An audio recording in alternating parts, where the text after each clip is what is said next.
on Saipan, Tinian, and Rota. Our regional coverage of the Northern Marianas, reporting what you need to know, asking the hard questions, and sharing your voice, your view on the issues that matter in good times and in challenging ones and in changing times. KUAM CNMI, keeping our community at the center because we are better together.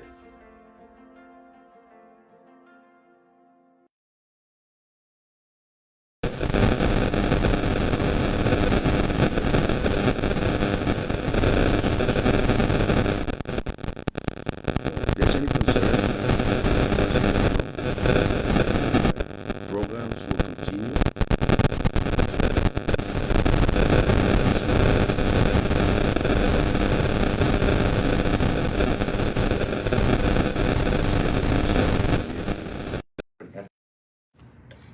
So appreciate if you can just publicize this information out, that whoever's the leaders in different ethnic group, like a Palawan community, who's the leader, Ponapean community, who's the leader, Chukis, all ethnic group, please visit the mayor. The mayor is looking forward to work with different ethnic community here in Saipan. So we can all sit down and review the community issues, that how to better improve within the village and within the business community. So the other program is, other than the ethnic group, is I'm proposing to break down by precinct. We have 5 precincts here, so to identify all businesses within the precinct.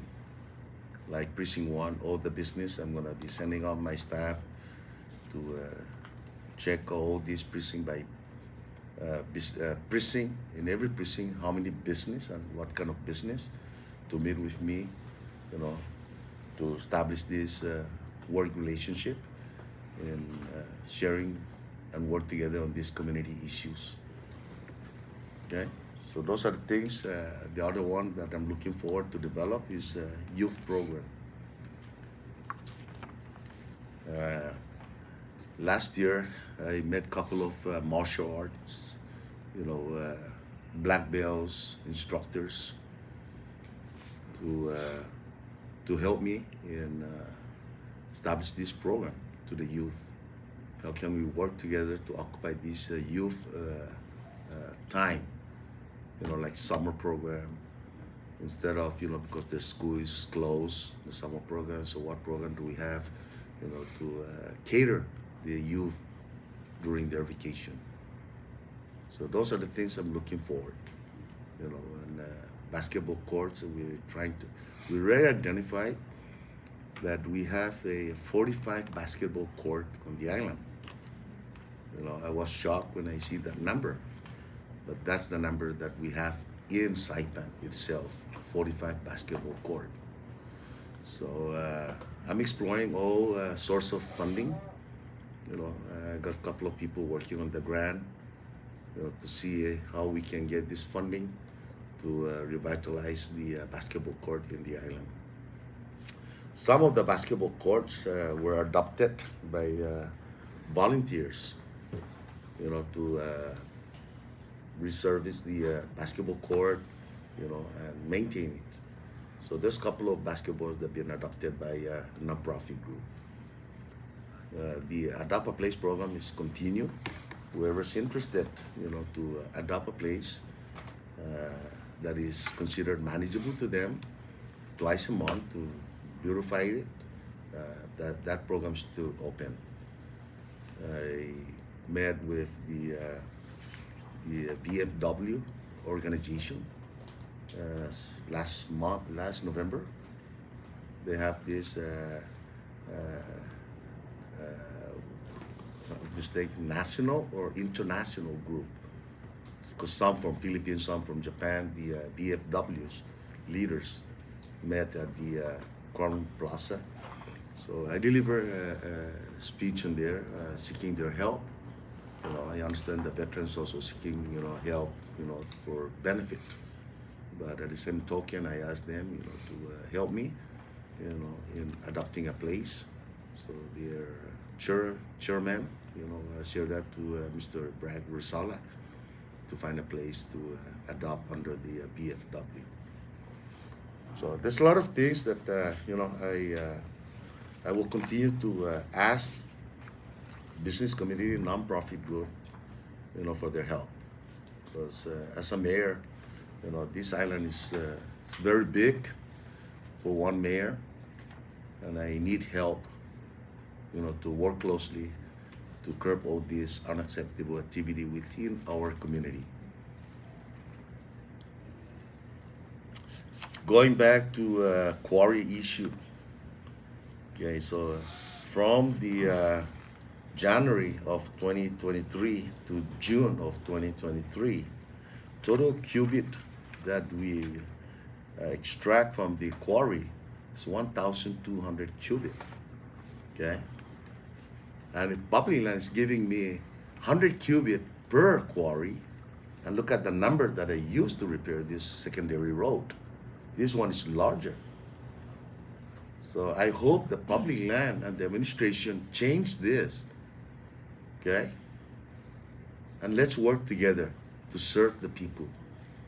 Because my understanding as an elected mayor is to serve the people.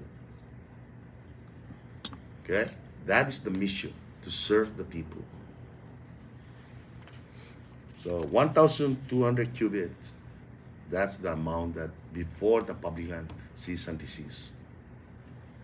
Okay? So going down on this roadside construction, we're fortunate enough to meet with the public works, reference to these contractors that are, doing this road construction. We managed to get 25 cubic yard from July to present. Okay. Now my staff, we received a call this morning that the road constructions, call up my director. They're ready to load our truck with those material again. So my 3 dump trucks were sent out to fill up those things. So I appreciate the public works, and the construction for giving the mayor to repair the road. But again, if the construction is done, where the mayor is going to get the corals, I don't know. Have you talked to Secretary Santos? Have you guys met yet, or at all? Or No. I'm just waiting for the court. Is your petition still circulating? Yes. What's the status on that? I kind of little bit, push back because I got so many things on plate, but that thing's still ongoing. Okay. you're just gonna you'll have court decide how to proceed with the issue regarding Quarry? Yes. Okay. Because for myself, I read the statute, and the statute doesn't say it's 100 cubic. All that the statute said is public benefit. Okay, there's no limitation, so it's a matter of policy. Okay, to amend that policy. Okay, so that's all I'm asking is amend that policy. Because if the mayor is selling the corals, that's a different story. And so, Mayor, looking back, I know we're having this press conference because it's your first year in office completed. So, what was the biggest challenge, and what would you say was your biggest accomplishment? Well, I would not say the biggest accomplishment, but there's a lot of accomplishment. I cannot really cite one because they're all a challenge to me. So it's a big challenge, and the biggest challenge, is cooperation among the government. That is a big challenge. As a mayor, I just want to be open, and I will humbly ask, the administration, the departments, the secretaries, to please, let's work together. Okay? Because we have only one mission, not two missions, is to serve the people. Would you say that's why you're seeking these collaborations with youth program, black belts, with the businesses, with the nonprofits? Is that a sort of a spirit of cooperation you're trying to foster in the community? Well, first, the reason why I'm seeking, the cooperation from the government. But other than that, if you look at the structure of the government, okay, it's about this small versus the community, okay? So this is where all the major resources is. So if we tap all this like a business community, the issues that we are facing here, especially crime, it will lessen those things because you're tapping all these available resources. Who are the victim of a crime? It's the community. Okay? I don't want to see any of the people.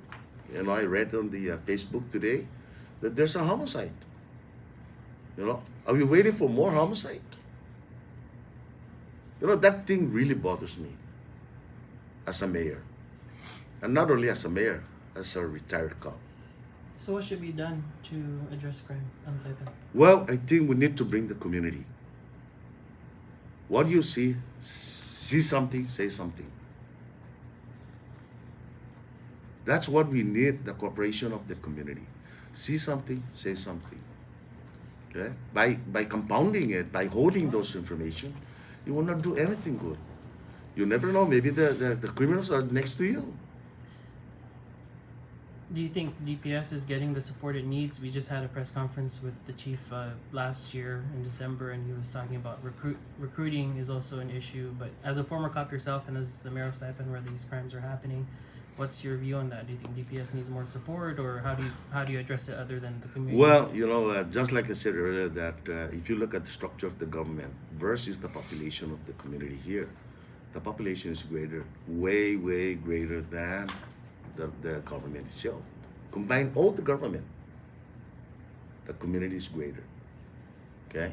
Yes, DPS, through my experience back there, even though you have 1,000 officers, and the population is 50,000.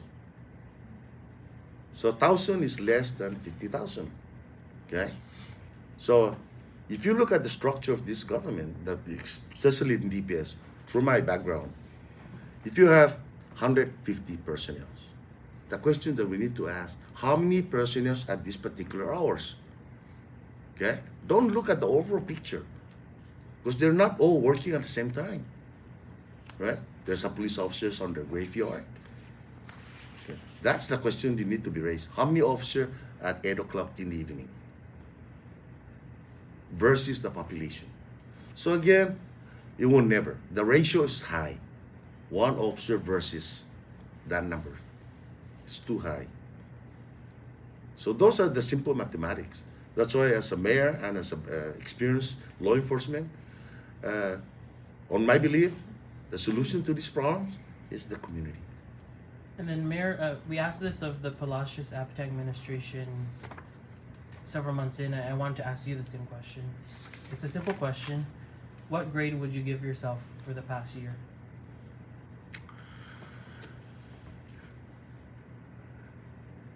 I cannot really grade myself, but I've tried my best. That's the answer. And then And I'll continue to do my best. It's not an easy job. I'm not a type of person that 4:30, trash can everything. Actually, I have no time. After work, anywhere, people talk to me. And I enjoy this job because I'm meeting with people, and entertain their concerns. I don't know if you witness all this, what's happening in the island now. Before, you're not able to see a traffic sign because it's so covered by the vegetation. So I prioritize that on my staff, that at anywhere that you see a traffic sign, I want that traffic sign to be visible, because traffic sign is an education to the motorists. So those are the things is, let's work together. The solution to the problem is together. That is the solution. Working together. I guess your first year, can you tell us um, some of the things you want to work on further as we go throughout the next year? My program that will continue this thing is bring the community. Okay, that's why I'm tapping different ethnic, because neighborhood will be launched soon. Once I finish with this different ethnic, different business community, then that's the time the neighborhood will kick in. When do you plan to launch the neighborhood watch program that was Right once I finish with the ethnic leaders, okay, and share to them my concerns about the issues affecting us in the community, then I'm already done with the different religion leaders. That's the first thing, which is already done.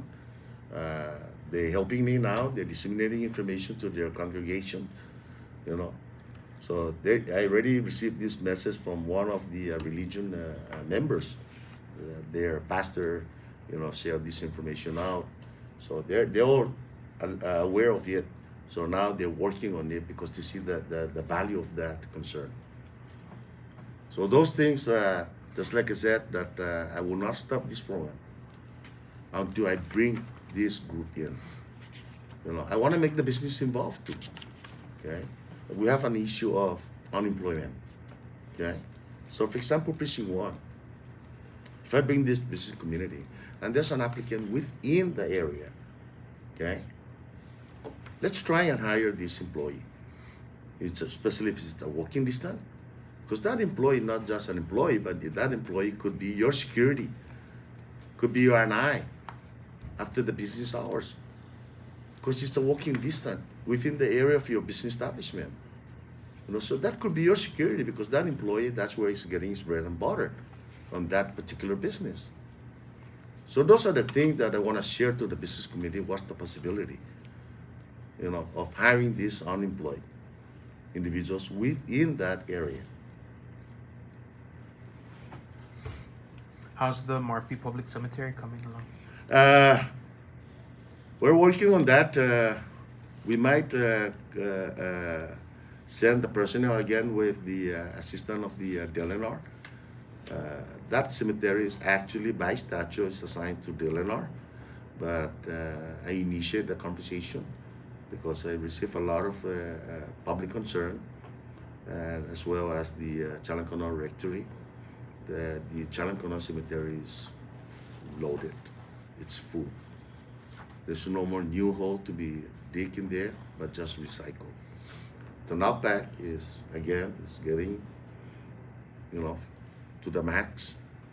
There's a small space that I will be assisting the DLNR and the sanitation to open that additional space in Tonopah Cemetery.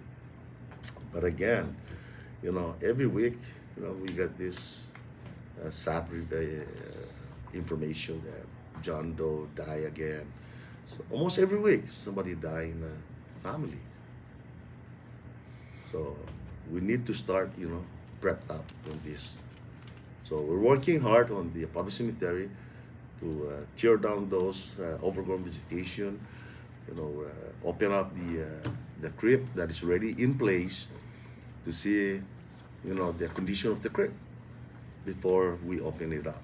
Because it's already underground, no? The crypt, the information that I got, there's about 2,500 crypts were buried down already. And that each crypt is 2 deck. Yeah. So that's a total of 5,000, okay, or available. That's already in place. Means you could put your, you know, like mom and dad, right? Yeah, yeah. So, and then you cover, right? You put one down, you put the concrete cover on top. Yes. And then the next Yes. one. And The then following year or 2 months after that, buried, and somebody die again in the family, you know, of course, the second deck. Because it's gonna be sealed on the first deck. Right. Okay.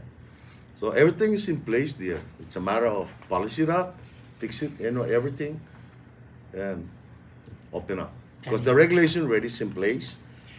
All religion leaders were given the regulation to review it. You know, there's some concern that came in from different types of religion groups. the fee for all those things, the maintenance. So everything has been placed on the table for discussion.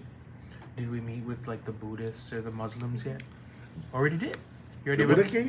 The Buddhist Muslims, the mayor is gonna have a separate Muslim? meeting. Yeah, they Yeah. weren't able. They were off island during. What Yeah. about the Buddhists? You guys met with Buddhists? No. Or? Okay. Yeah. That I think that's the only group. Right. Still- Yeah. Okay. Haven't show up on the two meetings. Can Okay. you tell us about the farm to table and the farm registry program? Can you give us an update on that? Okay, the farm registry program. There's a couple of farmers that and ranchers that are leasing a public land. Okay, I want to have the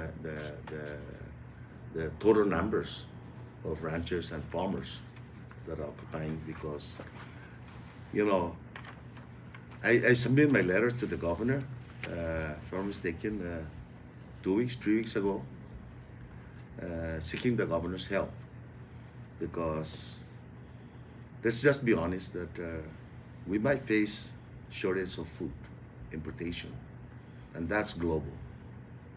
Food security, sustainability, and we need to start taking action to this thing. So I'm seeking the governor to give the local farmers, ranchers that are occupying this public land, to drop the rate, especially for the farmers. You know, let's give the local farmers $1 per acres per year. Okay, and that considered $1 per acres per year, considered as an incentive. Okay, then after that incentive, you impose a condition. Okay, condition number 1, you must farm. Condition number 2, you follow the crop rotation assignment, because the director of agriculture is going to come in with that, with the association group, a crop rotation. You know, crop rotation is so important. For example, all of us here, if we all planting cucumber at the same time, you know, we're not able to make what we produce because it's flooded. But if we rotate, you know, everybody's win-win. Okay, cucumber this month, you know, in 3 months you're gonna be the eggplant, you know, rotate to control it. And the third condition, all your crops down to the farmers market, because we have established farmers market. Okay, so if you bring all these farmers that are occupying public land and channel all their crops down to the farmers market, people will come to the farmers market. And not only that, farmers market will do those marketing, you know, send out to the hotels here. If you still have a lot, you know, we can do an export to Guam. Because I know Guam, I used to be a member of this farm service agency. I chaired that for 13 years. Guam, of course, they still need not enough farmers in Guam. So we need to link up together. So recently I attend the mayors, the AMIMS association, and we all, you know, agreed together. We even call in the custom director in Guam, because there's a concern from Rhoda. You know, what's the possibility of helping Rhoda? Okay, what's all this fee all about? Okay, how can we work together? So Mayor RB, you know, she made a good presentation, and a couple of us, the mayors, Guam mayors, you know, we are concerned to the custom, and the Guam mayors are supporting the Rhoda, supporting Tinian, supporting Saipan. So we're all unified group.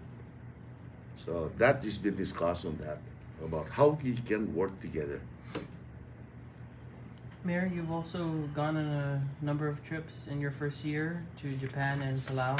Can you just update us on why you went and what you gained and what you're going to implement as a result? Especially the Palau trip is the most recent one, right? Well, the Palau trip is, you know, I went to Palau for fact finding, because, you know, I'm too concerned about, you know, the recycling. We're not doing it. Okay. Palau, I was tipped that Palau is really expanding in recycling, zero waste. So when I visit Palau, first that really took my attention is the tires. Because I'm interested, because I know Public Works, they're doing those things, but they're processing it, I don't know. But I see a bunch of tires. Not only that, what really takes my concern is my people bus cutting along the road. They see a lot of tires been illegally dumped along the road. So that really takes my attention.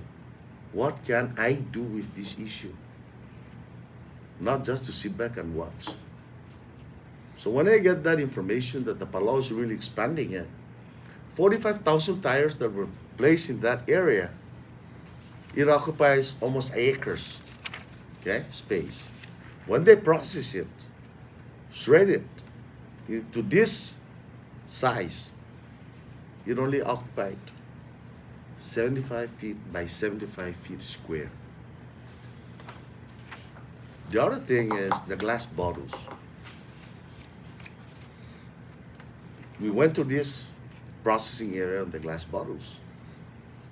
They translate that glass bottle, they melt it to put a coffee cup or any glass you wish for them to make one, like a shape of fish, blue marlin. And I witnessed everything right there at the spot. My trip to Palau with Mayor Don, we don't have a chance to go out sightseeing. It's a full force mission.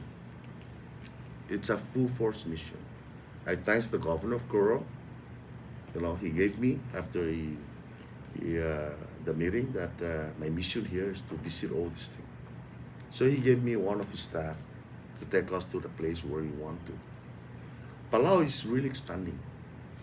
It's my first time to be in Palau, and Palau is really expanding on sustainability, food security. I have the opportunity to meet with the president. And I talked to the president. I said, President, I heard that you're really developing this taro plantation. So now I asked him, I said, so are you giving out the people of Palau to farm the public land? He says, yes. I says, I sent my letters to the governor, governor in CNMI, about this public land for farming to give the local people to $1 per acre per year. The president really got that. And he says, I want to implement that. So we share. I went to the landfill. Man, it's very impressive. Now the people are going to the landfill and picking up those glass, taking it back to that processing area. And they have this program, redemption. Because people coming under that program, they're giving out 50 pound of topsoil. Topsoil processed from wood chip, cardboard, and translating to a topsoil. So Palau is really expanding now. So it's not a junket trip. Okay, it's not a junket trip, and I'm a type of person that will not waste a taxpayer's money for nothing. When did you go, and for how long was that? For 4 days. And Yeah. that was in what month? December. Okay. Yeah. Now in Japan, I visited Katori because I want to, continue this program, the Sister City Student Exchange Program. So I met with the mayor in Katori and the high priest. So we established this partnership. So I visited Japan in July. So the mayor in Katori City promised me that he's going to bring staff and some of the people in Japan to visit Saipan, which they did on October. So the mayor of Japan in Katori City, I make him plant fruit trees at the sugarcane area. So now we have that citrus fruit trees that he planted. That's a roots of partnership. So there's another invitation for me in Japan. A Japanese community here in Saipan, Mr. Mikey Mai, came to my attention that after the Katori mayor came, Mikey Mai came and is introducing me to another mayor in different city in Japan. I know that the MBA is trying to bring tourists back. So my part as a mayor, at least I'm doing an indirect approach to help bring back the Japanese here. Okay, so that's what I'm doing, and again, I will continue these dialogues. There's another also invitation to me from a Korean in Ulsan city in Korea. They're asking me to establish this sister city in Korea, and I'm looking forward to do this. I'll be off island in 2 weeks from now. First time to be a registered member on the national mayor. And the conference is going to be held in Washington, D.C. So I'm going to be there calling the Chamber of Commerce, to share to me their recommendation on this touchback issue, because there's part of the National Mayors Conference agenda on the workforce. So I'm looking of sitting in that committee on the workforce that is affecting us. So I'm waiting for the Chamber of Commerce to give me that recommendation. Again, as a mayor, it's not just about cleaning. I'm also concerned about the safeties and the welfare of the people. Can we chat about on? I don't know if it's still ongoing, but I think last week, no, Nat, you guys were beginning to clean parts of Chalankanoa, removing metal scrap. I recall. Was it more than just metal scrap? Yes, that's one of the my program on my top 3 priority. Okay, and I will stick my top 3 priority: safe community, safe village, and a clean island. That ever since, during my campaign, I never changed that. And that is permanent to me. So Chalankanoa, that's my hometown. That's where I grew up. But when I evaluate all the villages, I drove around almost every day. So I found out that Chalankanoa need major attention. Major attention. From the eyesores, junk cars, all kinds of issues in the village. And not only that, drugs. Okay, KKMP came out yesterday, today, about Chalankanoa, that drugs very active in that area. So I'm working on that. I'm picking up the map for that area that been detected by the community. So I'm working on that to see that area, and I'm gonna link up to the law enforcement. What can we do in this issue here? Okay.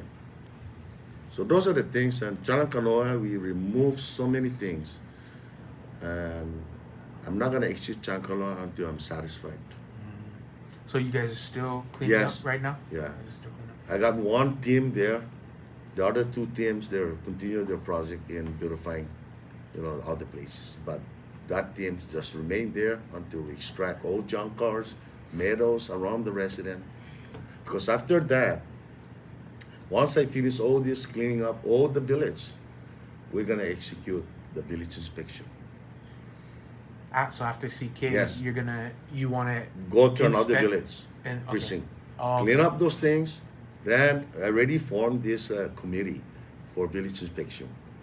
Okay, I already had a meeting, but this is my plan to do this village inspection.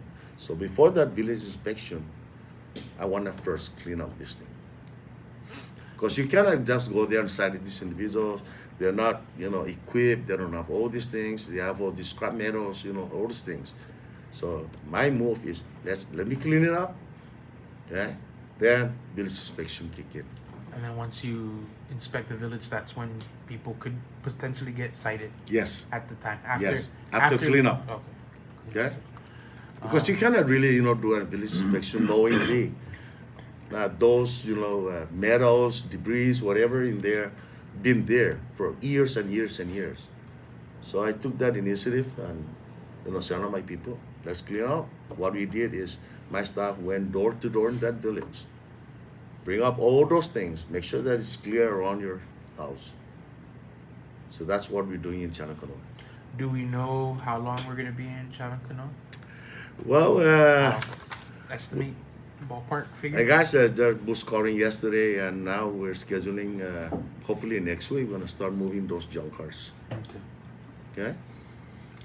I guess my last question would be, you mentioned that one of the biggest challenges is, I guess, not other agencies not cooperating with you. So what keeps you going despite the pushback from other agencies and all these issues? I stay focused on my mission. Yeah. The people put me in this office to do my job. So now I'm channeling my